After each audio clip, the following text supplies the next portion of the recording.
Okay, so let me start briefly with the story, and this is the same way I start the book, to say, here's, Mark Baker, 6 years old, riding home from church, northern New Jersey, looking out his window, sees somebody, is out there mowing their lawn, and I think, oh, they're not a Christian, or at least they're not a good Christian. Why? Well, they weren't in church this morning and they're working on Sunday. They shouldn't be working.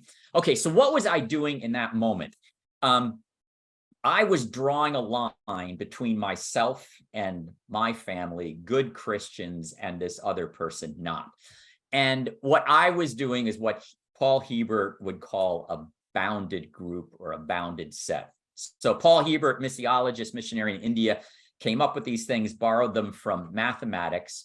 Yeah, and it's kind of a tame thing there. Okay, this 6-year-old, that's cute. But I continued, and I got into high school, and it's this list of rules, don't drink, dance, smoke. And I looked judgmentally at other people who were doing these things, and I wasn't. And again, think of myself, I'm a good Christian. They're not Christians. So this is a very visual concept, and I would invite listeners to go to centeredsetchurch.com, and that's my website I have for this. And if you scroll down to the second screen there, there's a thing that says, I think it says free PDF diagrams or something like that. And so if you just hit pause, go get that sheet, and then we'll come back and I'll unpack them for you.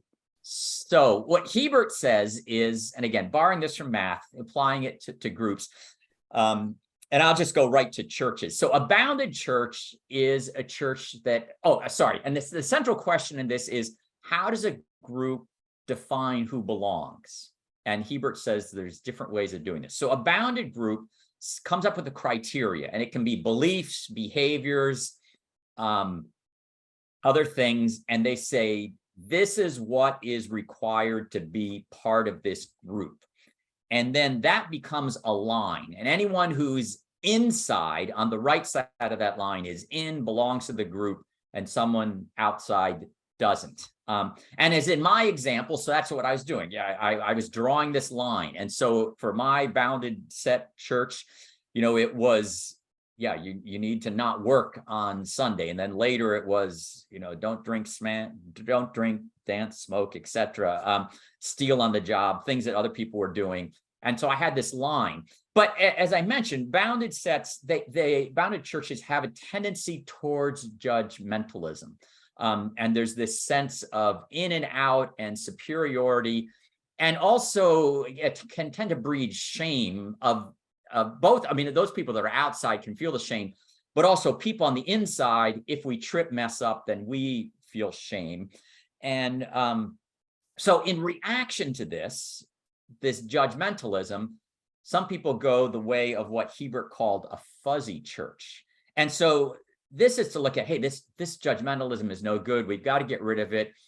And so you recognize, well, this line is the problem. This is, we're drawing lines, big judgment. Let's get rid of it.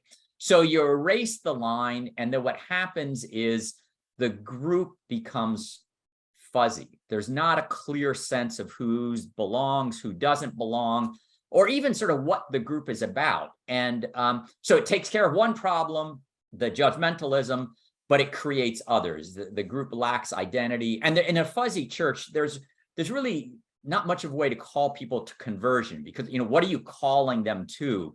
And there's certainly, tolerance is a high virtue in a fuzzy group, but not much, loving confrontation or journeying with people, because that would be against the way of a fuzzy church.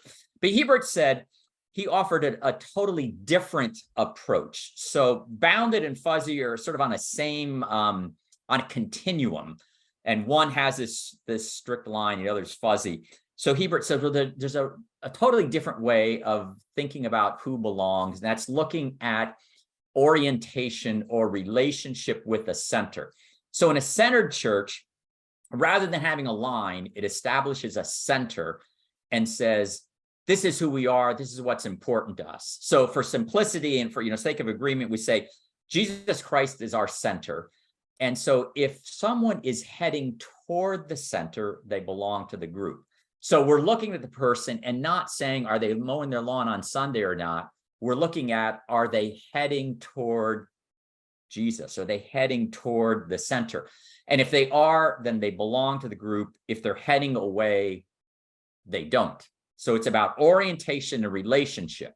And still there's space there to talk about behavior and beliefs. If we think someone's out of line, we'll come along beside them and say, you know, hey, that doesn't line up with who we are.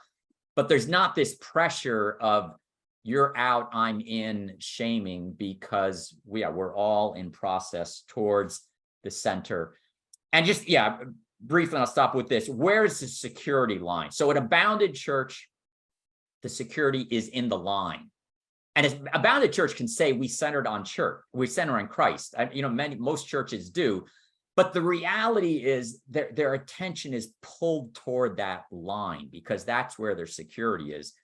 Whereas a centered church, our security is in the center. I mean, that's what makes me part of this group. That's where, my security is in the center. So it draws my attention toward the center.